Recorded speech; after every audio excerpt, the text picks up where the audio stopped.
Hi, everyone. I've always represented the common American man and woman as a member of the House of Representatives, which is why I've always been despised in Washington, D.C., and just never fit in. Americans are used by the political industrial complex of both political parties, election cycle after election cycle, in order to elect whichever side can convince Americans to hate the other side more. And the results are always the same. No matter which way the political pendulum swings, Republican or Democrat, nothing ever gets better for the common American man or woman. The debt goes higher, corporate and global interests remain Washington's sweethearts, American jobs continue to be replaced, whether it's by illegal labor or legal labor by visas or just shipped overseas. Small businesses continue to be swallowed by big corporations. Americans' hard-earned tax dollars always fund foreign wars, foreign aid, and foreign interest. And the spending power of the dollar continues to decline. The average American family can no longer survive on a single breadwinner's income, as both parents have to work in order to simply survive. And today, many in my children's generation feel hopeless for their future and don't think they will ever realize the American dream. And that breaks my heart. I ran for Congress in 2020 and have fought every single day believing that Make America Great Again meant America first.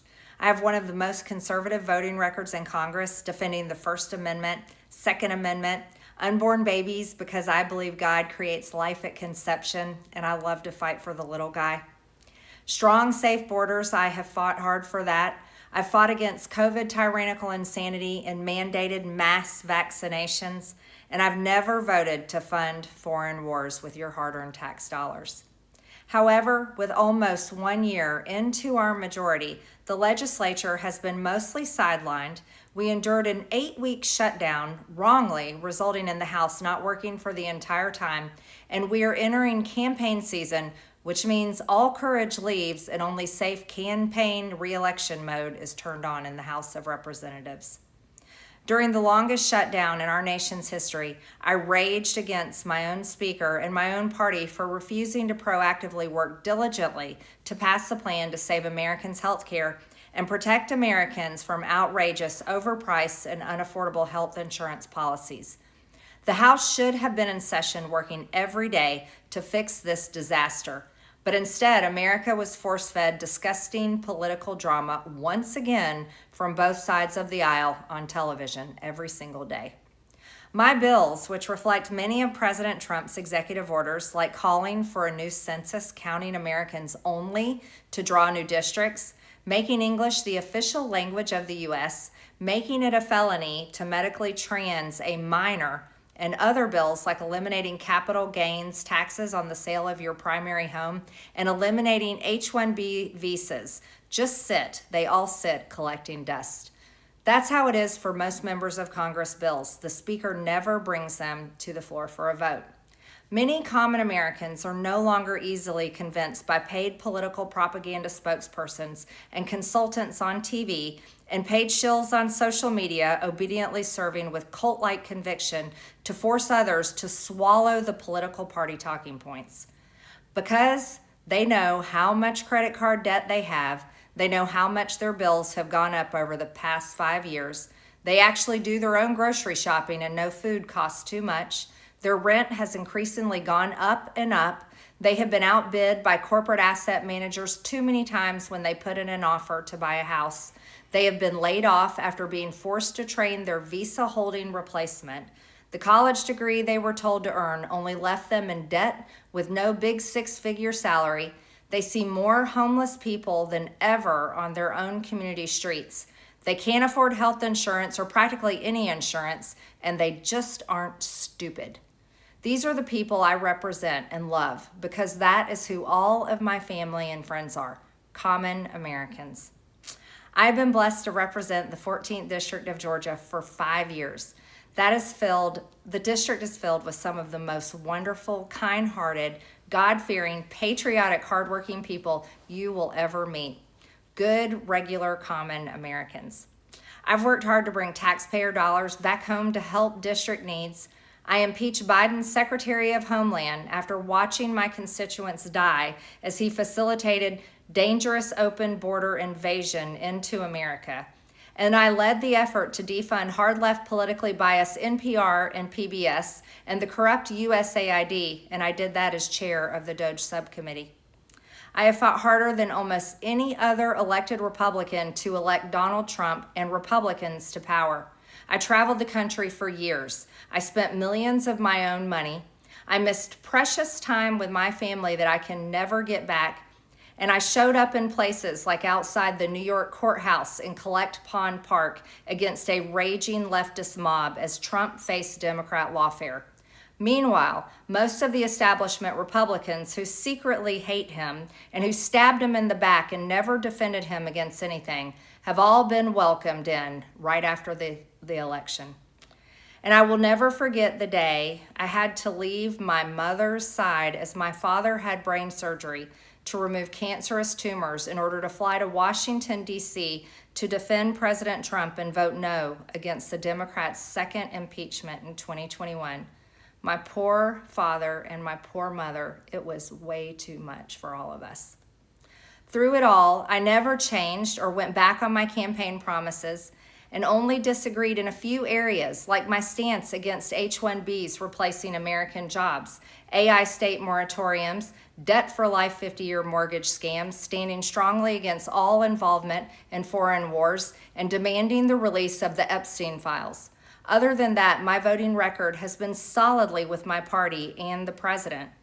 Loyalty should be a two-way street, and we should be able to vote our conscience and represent our district's interests because our job title is literally representative. America first should mean America first and only Americans first, with no other foreign country ever being attached to America first in our halls of government. Standing up for American women who were raped at 14 years old, trafficked and used by rich, powerful men should not result in me being called a traitor and threatened by the President of the United States, whom I fought for. However, while yes, hurtful, my heart remains filled with joy, my life is filled with happiness, and my true convictions remain unchanged because my self-worth is not defined by a man, but instead by God who created everything in existence. You see, I have never valued power, titles, or attention in spite of all the wrong assumptions about me. I do not cling to those things because they are meaningless and empty traps that hold too many people in Washington. I believe in term limits and do not think Congress should be a lifelong career or an assisted living facility. My only goal and desire has ever been to hold the Republican Party accountable for the promises it makes to the American people and put America first. And I have fought against Democrats' damaging policies like the Green New Deal, wide open, deadly, unsafe border policies, and the trans agenda on children and against women.